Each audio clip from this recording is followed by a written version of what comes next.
обычная работа. В Польше скоро президентские выборы. И надо знать, чем дышат претенденты.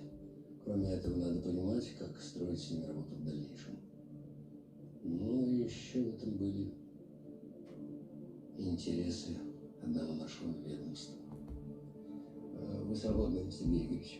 Ага.